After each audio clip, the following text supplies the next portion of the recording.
Siop Bozori, basically it's bazaar in Samarkand. And next to the entrance is Bibi-Khanym Mosque.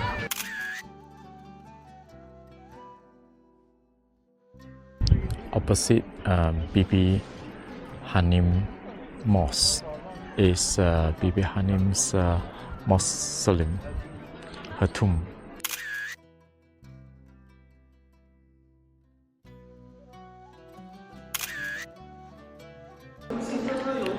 And we are into the entrance. And you pass through the entrance, you should see this giant book Quran. Apparently it should be the largest Quran.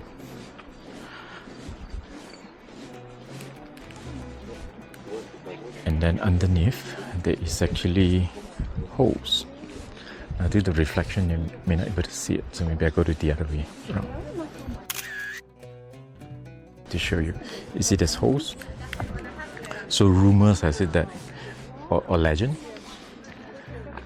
if you want to get a child, then you crawl underneath it, don't know how many rounds, like 3 rounds, or you make a circle for a few rounds.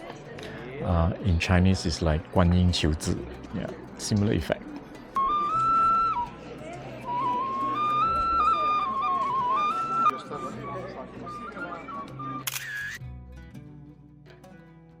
So the story is the architect falling in love with Bibi-Khanym. According to the story, the architect refused to complete building this mosque, right, until he received a kiss from Bibi, which she reluctant. And then, of course, when Timur find out, is outrageous. And of course, what is ended up with the architect. And this legend also say that since that time onwards, Timur instructed women in his sort of like range area has to wear a veil to cover their face. And then from then onwards, a lot of the Islamic culture also practice that.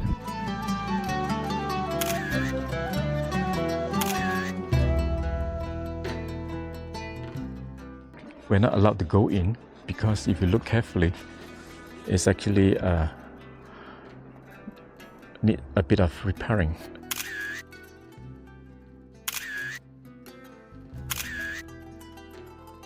I like to explore into different angle, because if you just always see it from the front, it's pretty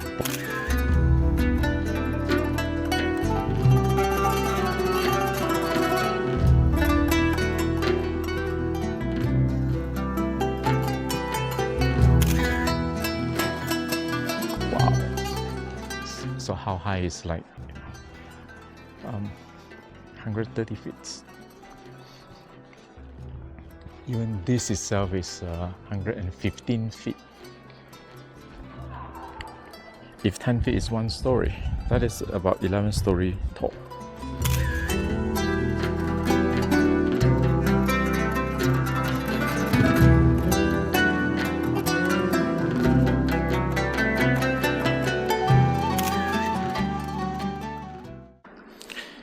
Now, at the time of completion, this was actually the largest mosque in the Islamic world, and it's about 40 meters tall.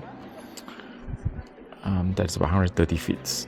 The entrance alone is like 35 meters, 115 feet.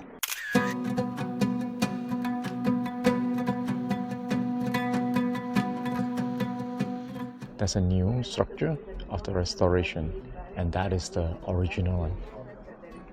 And what we're looking at here is a staircase, right? So on this side is a new reinforcement, old staircase that used to go up to the top. So if you continue going up this way, that's how you go to the top.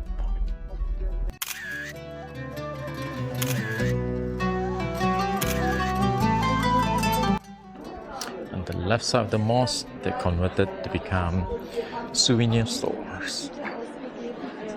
So merchants are selling goods. Yeah, these are bead hats are very colorful, interesting. That's the floor. Oh, okay. Nation Uzbek. Uzbek, not Turkish, not Turkish type of no. Uzbek. Turkish, another design. Oh, another design. Uzbek. Uzbek. Because this is silk paper.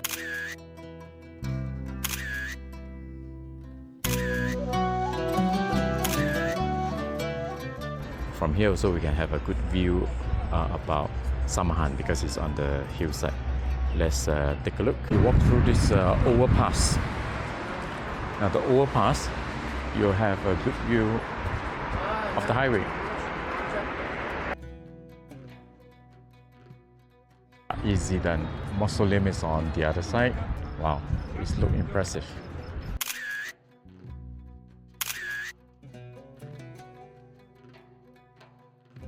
Let's go up and take a look first. I think if you go up another level, the view could be even more stunning.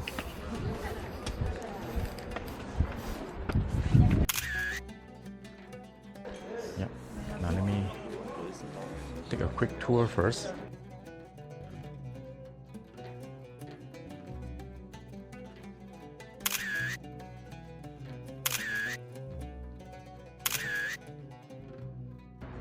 To look at Hazrat's Mosque.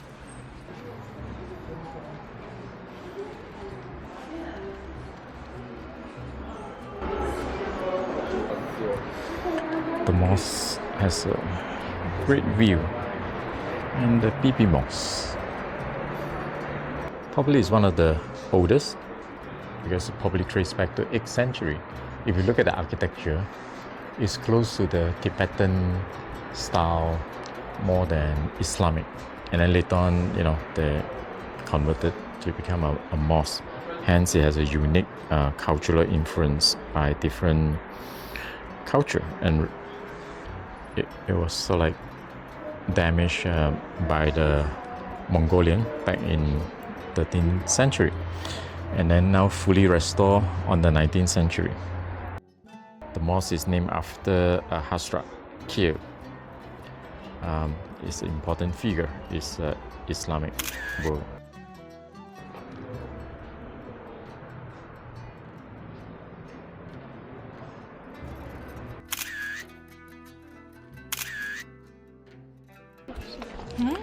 And we are just taking a look.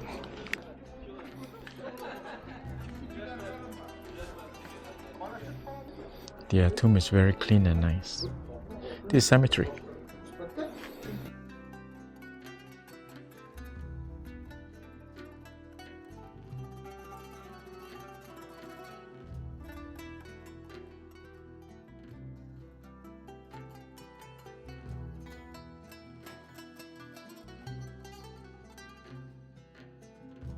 Shah-i-Zinda is like somewhere here, but actually we cannot access from here.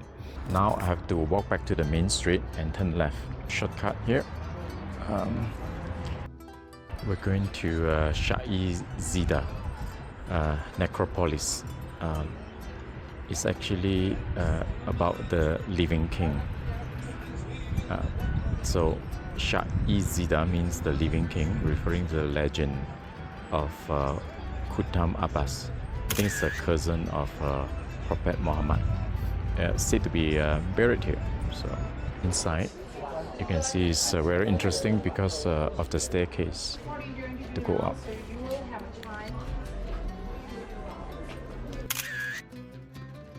This is actually red dates, 红枣, but it's tall, and the whole trace is basically dates.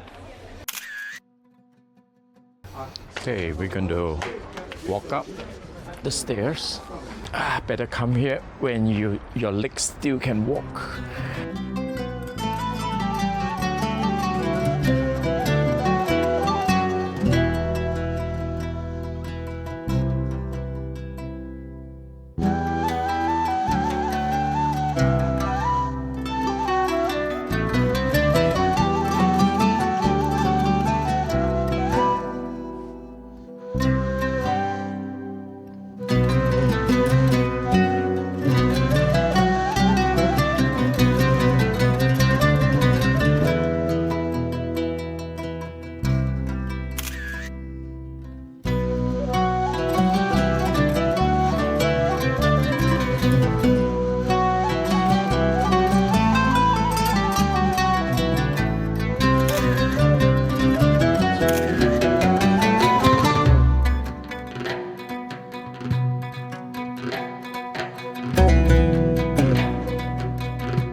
So it's challenging, but a lot of people are coming here to pay respect and pilgrimage. Okay, we are here, Ulugbek Museum.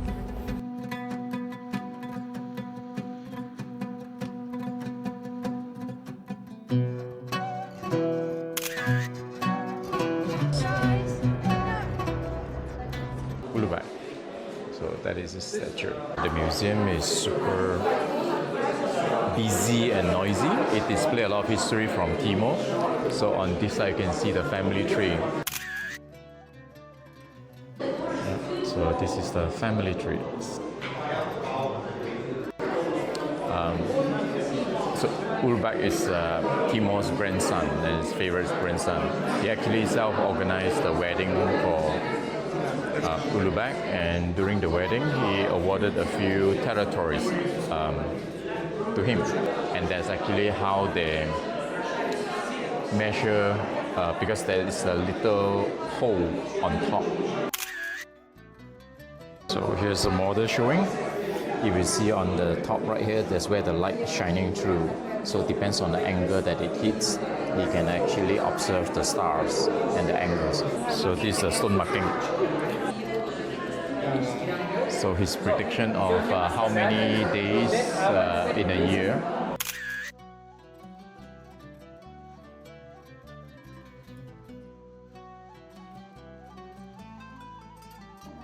Now this is the angle you're going to see if you go to the other side.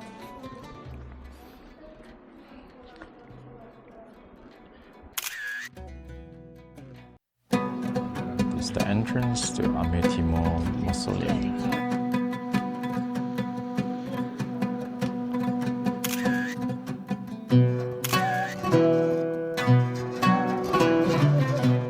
Amir Timur, we have seen his statue in Tashkent. So he's probably the heroic figure for Uzbekistan now.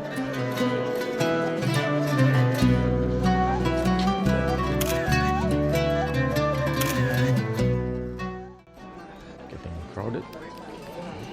It's like Mona Lisa, where everyone is crowded in front of his portrait. So this should be a more realistic portrait picture of probably the proudest place if you visit Samarkand.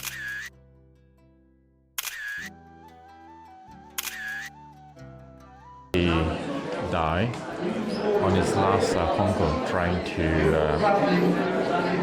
attack China, Ming Dynasty. But he's already at his older age. And there's a lot of descendants, family tree structure. Let's go inside.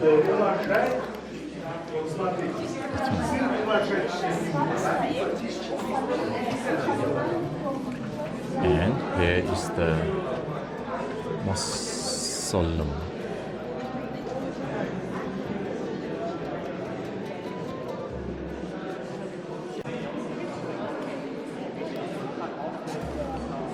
These are gold gilded ceiling and tomb.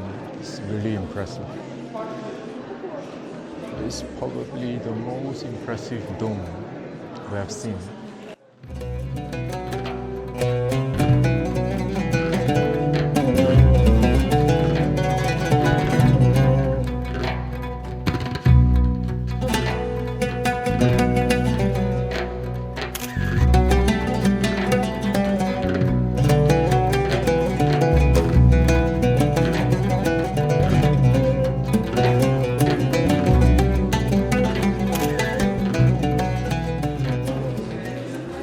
Outside, the structure, that's the tomb and the dome. Look at the structure. So it looks like the churches, this older part of the building. We're walking around the other side of the building. At the back, a much better view. This is a great view because from the ruin you can peek through part of the dome, which is amazing. See? This view.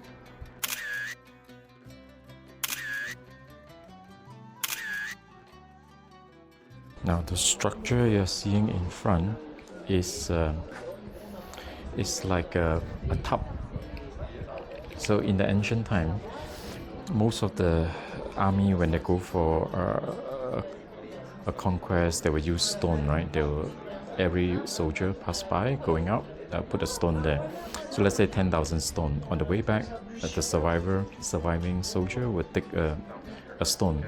But in this case, they actually use propaganda juice to pour it.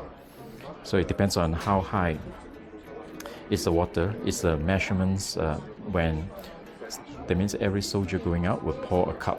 On the way back, you have to take a cup away. So the balance is how many casualty in the army.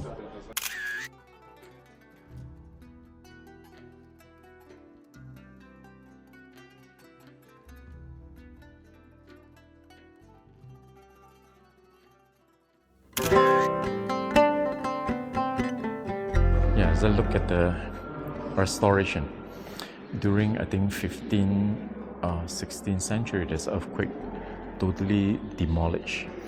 Meaning, whatever you see today is not the original state. See that? They rebuild it, but they recover certain patterns. So compared to the past and now, and that is a skill we're looking at. So that's where the entrance is. Just now we walk to this side and you see a lot of fallen pillars. So these used to be pillars holding the mosque, and then the mosque used to have cover. Now it's all gone.